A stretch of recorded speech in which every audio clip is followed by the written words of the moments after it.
This is the 4th generation Eljer Patriot toilet, a generation that frankly shouldn't even exist. Introduced around 2004 or 5, it would be made up until circa 2008 when the original Eljer would get discontinued. This is basically a heavily revamped 3rd generation Eljer Patriot, which is the front flusher model. This is virtually the same as that, but much worse. Let's take a look at it and see why this toilet shouldn't even exist. The overall design is virtually identical to the other versions of the Patriot. It looks the exact same but with a different bowl.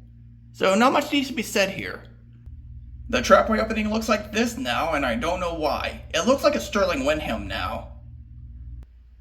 The trapway passages are also smoother now for whatever reason, but as you'll soon find out that it doesn't really change all that much.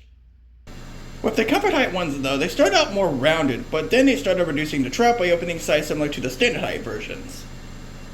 The trapways are also similar too, but this one looks a little bit more weird. So the tank ports are very simplistic still. You got a standard handle, fill valve, and a base and flapper. Typically speaking though, these usually come with ball cocks, but some of them have been replaced, like this one. Overall though, the tank ports are very simplistic but can be interchanged at any time, which is nice. Let's have a look at a flush.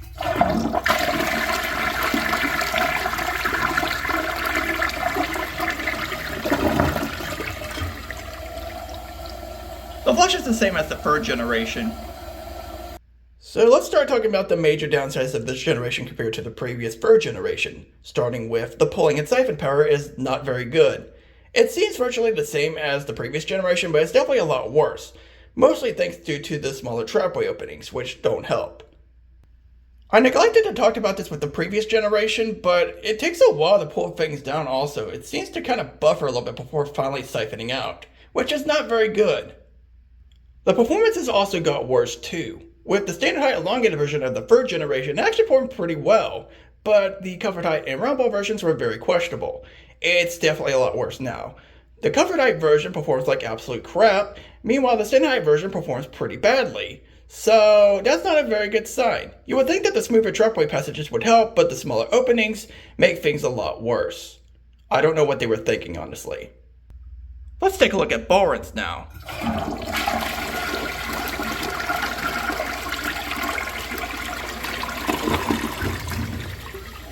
It's definitely a lot worse. You can definitely see some gaps in the top corners here, which is not very good, and it's even worse on the comfort height version considering the deeper bowl. Yeah, the ball runs is pretty bad, but it's absolute crap on the comfort height version too. Definitely a downgrade, but it wasn't that great beforehand.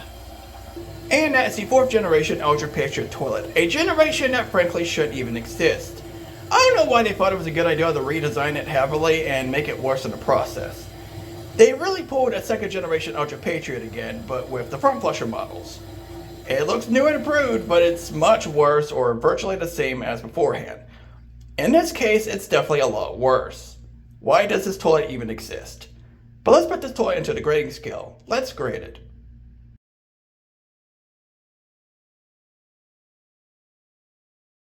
The overall design really hasn't changed all that much since the other generations. It still looks very boring, and I give it a 5. Honestly, I've kind of undersold these tank parts. Yeah, it's the standard parts, but they're definitely a lot more durable and last a little bit longer than you might expect, which is kind of surprising. That's why this time I'm giving it a 7.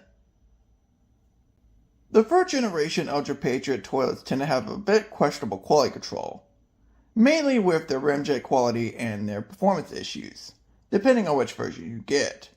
With this version, it's basically that, but somehow even worse. More performance issues and more poor quality ramjets. Yay! It's a 4. On this generation, the trapway passages have been redesigned to be more smoother and refined. But now you got the problem of the openings somehow being even smaller. I never understood the trend of making everything look like a Sterling toilet, but it was very common in the 2000s and I don't like it. And not to mention that it doesn't translate over well. Trapway's getting a 3. The flush is virtually the same as the 3rd generation. It's a front flusher flush, but it's actually pretty powerful and not too bad. To be honest, I'm glad it's still the same. I give it a 6. The pulling and siphon power of these toilets is pretty bad. Now, it was pretty middle of the road with the 3rd generations, but I didn't really have much problems with it. But with this one, the clearance is definitely a lot worse. Everything's still very choppy and the siphon is still pretty short. Obviously depending on the flush length. If it's short, it's definitely going to be a lot worse. It's not good, honestly. I have to give it a 4. The performance on the standard height versions are pretty bad. Generally speaking, the first generation standard height elongated versions beforehand actually performed pretty well. The round bowl ones in the 88 versions back then were a bit more questionable, but at least you can rely on the standard height elongated versions to do pretty well. But now with the 4th generation, both versions perform pretty bad. I have to give it a 4. But not to mention the 88 version performs a whole lot worse. Those things are constantly clogged, and it got even worse with the redesigned versions later on, when they actually ported over the Sterling style trapway opening. It got so much worse afterwards, which really isn't saying much considering it got a lot worse anyway. On the 88 version, I have to give it a 3. On the standard height versions, the ball rinse is pretty bad. This has to do with the rimjet quality being quite poor, so therefore I have to give it a 4. Then again, it's a front flusher. What were you expecting? Oh boy, the 88 version is definitely a lot worse, thanks to its unnecessarily deep bowl. It's easily a 3. Yep, the survivability is quite bad. Not very shocking considering this is basically the 3rd generation but with worse quality. It's a 4. Now let's talk about the evolved value of this toilet. If you want a pointless toilet generation, then this thing is just for you. The 4th generation Eljer Patriot toilet does nothing but make things much worse.